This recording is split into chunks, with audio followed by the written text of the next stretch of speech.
এই যে আপনারা যারা রান্নার টিউটোরিয়াল ইউটিউবে দেন, আপনাদের কাছে 3টা প্রশ্ন রেখে গেলাম।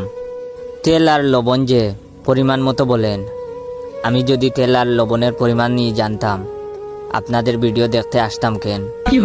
দ্বিতীয় প্রশ্ন, চুলায় সব বসায় দেওয়ার পর সিদ্ধ বা বাজি হওয়ার সময় আপনাদের গতকালকে রাত থেকে ভিজায় রাখা মুগ ডাল, 3 ঘন্টা আগে থেকে ম্যারিনেট করা আলু, টক দই কেন বাইর করেন?